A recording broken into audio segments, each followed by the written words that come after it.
বাচ্চাদের জন্য আমরা বাসায় সহজেই সামান্য কিছু উপকরণ দিয়ে তৈরি করে ফেলতে পারি খুব সুন্দর মজাদার টিফিন রেসিপি।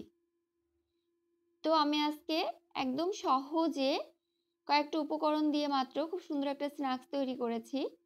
এখানে আমি স্ন্যাক্সটা তৈরি করার জন্য ২টা আলু গ্রেট করে নিয়েছি, এখানে ২টা টমেটো কুচি করে নিয়েছি, কয়েক টুকরা পেঁয়াজ নিয়েছি, কাঁচামরিচ এবং ২টা ডিম।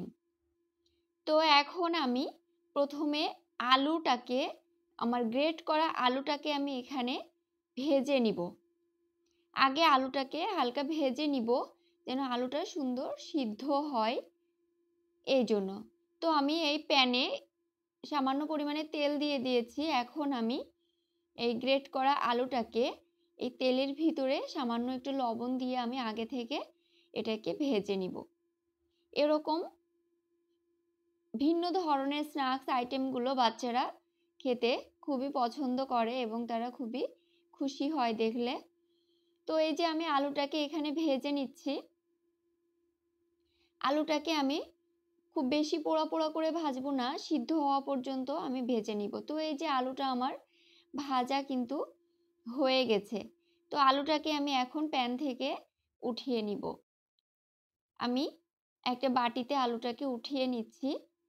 আমি এই সিদ্ধ করা আলুটার ভিতরে, অর্থাৎ ভেজে রাখা আলুটার ভিতরে আমি এখন বাকি উপাদানগুলো সব একসাথে দিয়ে মিক্সড করব। তো আমি এখানে ডিম ২টাকে ভেঙে দিব, টমেটো কুচি, পেঁয়াজ কুচি, মরিচ কুচি সবকিছু একসাথে দিয়ে আমি এই কাঁটা চামচের সাহায্যে সুন্দর করে মিশিয়ে নিব। তো এই যে আমি সবগুলো দিয়ে দিচ্ছি এবং অনেক সুন্দর করে আমি যতক্ষণ পর্যন্ত না একটার সাথে আরেকটা ভালোভাবে মিশবে ততক্ষণ পর্যন্ত আমি এই কাঁটা চামচের সাহায্যে এটাকে আমি সুন্দর করে ডিমের ভিতরে ফেটিয়ে নিব। তো আমি এখানে লবণের পরিমাণটা এখন অল্প একটু দিয়েছি, কারণ আলুটা ভাজার সময় আমি কিছুটা লবণ দিয়েছিলাম। তো এই যে আমি এটাকে সুন্দর করে দেখুন কাঁটা চামচের সাহায্যে ডিমের ভিতরে মিক্সড করে নিয়েছি। ডিম দিয়ে সবকিছু একসাথে ভালোভাবে মিক্সড করে নিয়েছি। এখন আমি ওই একই প্যানে, আমার প্যানটা চুলাতেই আছে, ওই তেলের প্যানের ভিতরেই আমি আমার এই আলুর স্ন্যাক্সটা সুন্দর করে তৈরি করে নিব। তো দেখুন আমি কত সুন্দর করে এটাকে ফেটিয়ে নিয়েছি। এখন এই যে এই প্যানেরতে আমি ওটাকে দিয়ে দিব, সামান্য একটু তেল দিব। এই তেলের ভিতরেই আমি আলুর স্ন্যাক্সটা তৈরি করে নিব।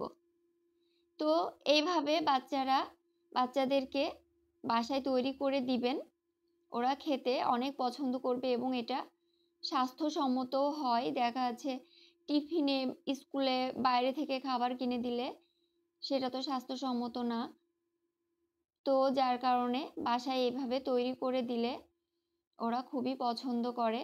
তো এই যে আমি এটাকে সুন্দরভাবে চারিদিকে গোল করে ছড়িয়ে দিব প্যানে, দিয়ে এটাকে আমি তৈরি করে নিব।